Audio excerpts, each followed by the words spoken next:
Hi viewers, welcome to our channel. ప్రస్తుతం మనతో పాటు సీనియర్ జర్నలిస్ట్ దాము బాలా సార్ వారితో మాట్లాడారు. నమస్కారం సార్. సార్, ఏపీలో ఎలక్షన్స్ ను దృష్టిలో ఉంచుకొని Janmat and school of politics అనే సంస్థ సర్వేలు నిర్వహించాయి సార్. మరి సర్వే రిజల్ట్స్ కూడా వచ్చాయంట కదా, ఏం చెప్తున్నాయి సార్ ఈ సర్వేలు? మనం ప్రతిసారి మినిమం ఒక 2 సర్వేలని కంపేర్ చేస్తూ మాట్లాడుతున్నాం. ఈసారి కూడా ఈ 2 సర్వేలు మాట్లాడతాం. మామూలుగా ఆంధ్రప్రదేశ్లో వరకు చూసుకుంటే ప్రతి సర్వే కూడా ఏది కూడా బ్యాలెన్సింగ్గా ఉన్నట్టు కనబడదు. ఏదో ఒక పార్టీకి అనుకూలంగానే ఒక సర్వే ఉంటుంది, ఇంకొక సర్వే దానికి రివర్స్లో ఉంటుంది. అలాగా ఇప్పుడు కొత్తగా 2 సర్వేలు మనం చెప్పుకుందాం. ఒకటి జనమత్ సర్వే. ఈ జనమత్ సర్వే ఎవరి మంత్ చేస్తూ ఉంది. లాస్ట్ మంత్ ఈ సర్వే చేసినప్పుడు వైసీపీకి 114 నుంచి 117 వస్తాయని చెప్పింది.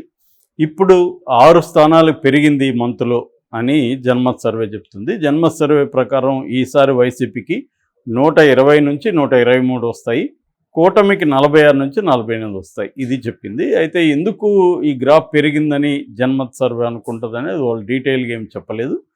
బట్ ఓవరాల్గా చెప్తున్నది ఏంటంటే బీజేపీ కూటమితో కలవడం, బీజేపీలో కేంద్ర నాయకత్వం ఎవరు కూడా జగన్కి యాంటీగా ఇప్పటివరకు ఎటువంటి స్టేట్మెంట్ ఇవ్వకపోవడం.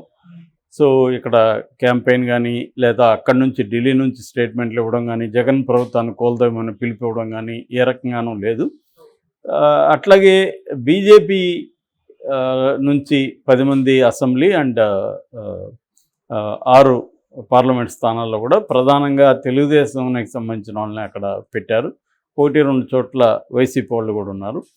సో ట్రెడిషనల్గా ఆర్ఎస్ఎస్ లేదా బీజేపీ బ్యాక్గ్రౌండ్ నుంచి వచ్చిన వాళ్ళు చాలా తక్కువ మంది ఉన్నారు. ఆ రకంగా బీజేపీ క్యాడర్ అంతా కూడా అసంతృప్తిగా ఉంది.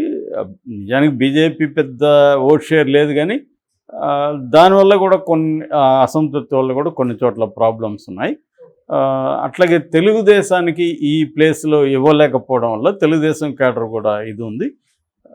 ఇవన్నీ కూడా కూటమిలో ఉన్న ప్రాబ్లమ్స్. ఇక జనసేనకు వచ్చేసరికి జనసేనలో కూడా అనేక ప్రాబ్లమ్స్ ఉన్నాయి. 21 మంది ఎమ్మెల్యేలు ఉంటే అందులో 12 మందికి జనసేనేతర క్యాండిడేట్లకి, అంటే ఇటు వైసీపీ నుంచి తెలుగుదేశం నుంచి జనసేనలో తీసుకున్న వాళ్ళకి ఇచ్చారు తప్ప ఈ 12 మందికి ట్రెడిషనల్గా ఎప్పటి నుంచో జనసేనలో పనిచేస్తున్న వాళ్ళకి ఇవ్వలేదు. అట్లాగే 2 పార్లమెంట్ సీట్లు, ఒకటి మజిలీపట్నంది బాలశౌరి, అతను కూడా వైసీపీ నుంచి వచ్చాడు. అందువల్ల జనసేనలో చాలా అసంతృప్తులు పెరిగిపోయినాయి. ఆల్రెడీ 2-3 నియోజకవర్గాల ప్రతినిధులు వచ్చారు, వాళ్ళు వైసీపీలో చేరిపోయారు. లేటెస్ట్గా విజయవాడ వెస్ట్లో ఎప్పటి నుంచో ట్రై చేసుకుంటున్న పోతిని మహేష్, ఆయన ఈరోజు వైసీపీలో జాయిన్ అయ్యాడు. సో దానివల్ల జనసేనలో కూడా విపరీతమైన అసంతృప్తి ఉంది. ఈ విధంగా కూటమిలో చాలా ప్రాబ్లమ్స్ ఉన్నాయి, కాబట్టి ఐక్యంగా లేదు కూటమి. అందువల్ల జగన్కి అడ్వాంటేజ్ వచ్చింది అనేది ఒక వెర్షన్. రెండో వెర్షన్ ఏంటంటే జగన్ మేమంతా సిద్ధం పేరుతో సభలు ఇప్పటికీ 11 కంప్లీట్ అయింది. ఈరోజు 13 జరిగే అవకాశం ఉంది. సో ఈ 12ది, సో ఈ 11 కూడా బాగా సక్సెస్ అయినాయి. దీనివల్ల ఏంటంటే జగన్ ఒకప్పుడు పాదయాత్రలు ఏ టెక్నిక్ అయితే వాడాడు, అంటే పేద ప్రజల దగ్గరికి వెళ్ళడం, వాళ్ళతో మాట్లాడడం, సెల్ఫీలు దిగడం, వాళ్ళ సమస్యల్ని తీసుకోవడం, నేను పరిష్కరిస్తారని చెప్పడం, ఇవి. సో ఇవన్నీ ఇంకొకటి ఏంటంటే ఈ జనంలోకి వెళ్ళి వాళ్ళ అభిప్రాయాలు అవన్నీ తెలుసుకోవడం ద్వారా దాన్ని మేనిఫెస్టోలో పెట్టాలనేది కూడా జగన్ ప్లాన్లో ఉన్నాడని చెప్తున్నారు. అందుకని రుణమాఫీ డిమాండ్ ఒకటి బాగా బలంగా వస్తుంది. ఆ రుణమాఫీని మేజర్గా పెట్టాలనేది ఒక ప్లాన్. రెండవది మహిళలకు లోన్లు అవి ఇవ్వడం కాకుండా ఆర్థికంగా వాళ్ళకి స్థిరంగా నిలబడే విధంగా చేయమని చాలామంది మహిళలు అడుగుతున్నారని చెప్తున్నారు. సో ఇటువంటివి మేనిఫెస్టోలో పెట్టే అవకాశం ఉంది. సో జగన్ ఈ మనమంతా సిద్ధం, మేమంతా సిద్ధం అనే ఒక దీంతో వెళ్తున్నాడు. దానివల్ల ఒక గ్రాఫ్ వాళ్ళది పెరిగింది. అట్లాగే కూటమిలో ఉండే అనేక రకాల ఇష్యూస్ వల్ల కూటమికి కొంత తగ్గింది. దానివల్ల వైసీపీకి కలిసి వచ్చింది అనేది వీళ్ళు చెబుతున్న నేరేటివ్. ఇది ఎంత మాత్రం నిజం అనేది మనం చెప్పలేము. బట్ ఓవరాల్గా ఈ ప్రాబ్లమ్స్ కూటమిలో ఖచ్చితంగా ప్రాబ్లమ్స్ ఉంటాయి. ఎందుకంటే 3 పార్టీలని కలవాలి, 3 పార్టీలకి అకామిడేట్ చేయాలి. సో దానివల్ల వచ్చే ప్రాబ్లం. సో ఇంకా 1 మంత్ ఉంది కాబట్టి అవన్నీ సర్దుకునే అవకాశం కూడా ఉంది. కూటమిలో ఇప్పటికిప్పుడు కొంత ఇబ్బందులుగా కనిపించిన ఇవన్నీ సర్దుకునే వైపుగా చంద్రబాబు కూడా ప్లాన్ చేస్తున్నాడు. యాక్చువల్గా చంద్రబాబుకి అక్కడ పొలిటికల్ స్ట్రాటజిస్ట్గా పనిచేస్తున్న రాబిన్ శర్మ సర్వే చేసి రీసెంట్గా 15 చోట్ల అభ్యర్థులను మార్చమని చంద్రబాబుకి రికమెండ్ చేసినట్టుగా ఈరోజు వార్తలు వచ్చాయి. అందులో 6 మందిని మార్చే వైపుగా చంద్రబాబు నాయుడు కసరత్తు చేస్తున్నాడని చెప్తున్నారు. ఒకటి మాడుగులకు సంబంధించి పైలా ప్రసాద్ను మార్చి అక్కడ బండారు సత్యనారాయణకి ఇస్తే ఎలా ఉంటుంది అనేది ఒకటి. రెండోది ఉండి అది మనం ఆల్రెడీ చెప్పుకున్నాం, మంతెన రామరాజుకి ప్రజెంట్ ఇచ్చారు. ఆయన సిట్టింగ్ ఎమ్మెల్యే కూడా. ఆల్రెడీ ఆయనకి ఇవ్వడం పట్ల అక్కడ కలువపూడి శివరామరాజుకి ఇబ్బందులు ఉన్నాయి. సో అటువంటి కాంటెక్స్ట్లో ఇప్పుడు రఘురామకృష్ణరాజు కూడా ఇవ్వాలని పరిస్థితి. తను వచ్చి తెలుగుదేశంలో చేరాడు కాబట్టి తను కోరుకున్న విధంగా నరసాపురం ఇవ్వలేకపోవడం వల్ల నరసాపురం లోక్సభ నియోజకవర్గంలో ఉండి నియోజకవర్గానికి ఆయనకి ఇద్దామన్న ప్లాన్లో ఉన్నట్టుగా ఉంది. ఈరోజు కూడా ఆయన మంతెన రామరాజు మీడియాతో మాట్లాడారు. చాలా బాధగా మాట్లాడారు. నాకు అన్యాయం జరుగుతుంది, నన్ను ఇచ్చినట్టే ఇచ్చి మళ్ళీ ఇప్పుడు తీసేస్తున్నారు, నేను నా కార్యాచరణ తర్వాత ప్రకటిస్తా అని చెప్తున్నాడు.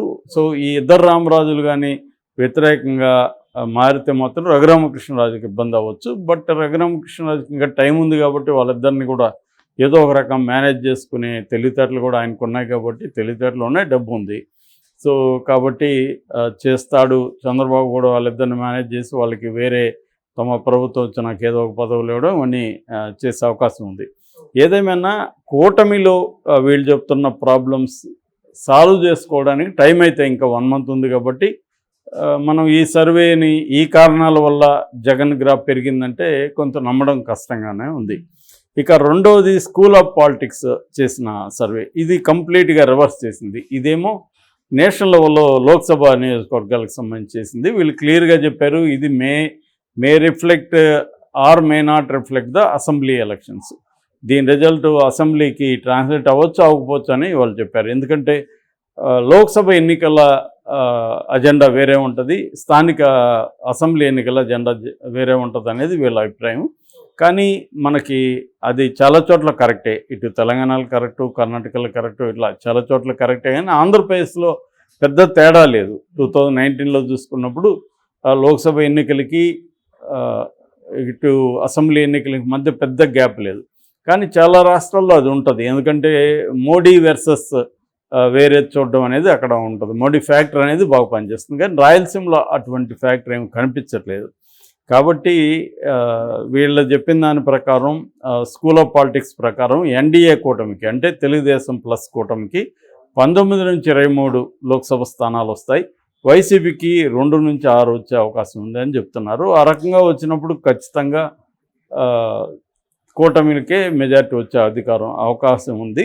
6 చోట్ల మాత్రం కీన్ కాంటెస్ట్ ఉంటుంది, నువ్వు ఒక కాంటెస్ట్ ఉంటుందని చెప్తున్నారు. అట్లాగే ఈ మధ్య గోనె ప్రకాష్ రావు కూడా తన ప్రెడిక్షన్ చెప్తున్నాడు. ఆయన కూడా తెలుగుదేశం కూటమి అధికారంలోకి వస్తుంది, 120 నుంచి 144 వస్తాయి, వైసీపీ కేవలం 19 నుంచి 21 అని చెప్తున్నారు. ఏదేమైనా ఒక అబ్సల్యూట్ మెజారిటీ వస్తుందని చెప్పడం నమ్మడం కష్టంగా ఉంది. ఎందుకంటే మనకి ఇప్పటివరకు మన సోర్సెస్ నుంచి, మన జర్నలిస్టిక్ సోర్సెస్ నుంచి చూస్తున్నప్పుడు ఎవరిది ఎడ్జ్ ఉంది అనేది ఇప్పుడే చెప్పలేకపోతున్నాం. ఇంకొంత టైము పడితే కానీ చెప్పలేము. ఇద్దరు కూడా హోరాహోరీగా ఉన్నారు అనేదే వస్తుంది తప్ప ఖచ్చితంగా స్వీప్ ఉందని ఎవరు కూడా చెప్పట్లేదు.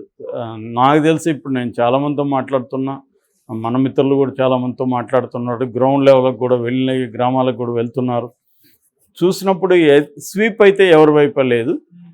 పథకాలు తీసుకున్న వాళ్ళు మాత్రం సాటిస్ఫాక్టరీగా ఉన్నారు వైసీపీ పట్ల. At the same time urban middle class కావచ్చు, మిగతా వాళ్ళు వైసీపీ పట్ల వ్యతిరేకతతో ఉండాలి. సో ఇదేంటంటే ఇప్పుడు కూటమికి ఉన్న సెక్షన్స్ అందరినీ ఓట్లు వేయించే ఒక మెకానిజం చాలా ఇంపార్టెంట్. ఎందుకంటే చాలామంది urban and upper middle class వీళ్ళందరూ జగన్కు వ్యతిరేకంగా ఉన్నా వాళ్ళు వెళ్ళి ఓట్లు వేస్తారా అనేది పెద్ద క్వశ్చన్. దాన్ని వేయించడం మీద కూడా చాలా ఆధారపడి ఉంటుంది. అంటే తెలుగుదేశం పోల్ మేనేజ్మెంట్ కూడా వెరీ ఇంపార్టెంట్. సో ఇవన్నీ పరిగణలోకి తీసుకొని కానీ ఒక జడ్జిమెంట్కి వచ్చే పరిస్థితి అయితే ఇమ్మీడియట్గా కనిపించట్లేదు.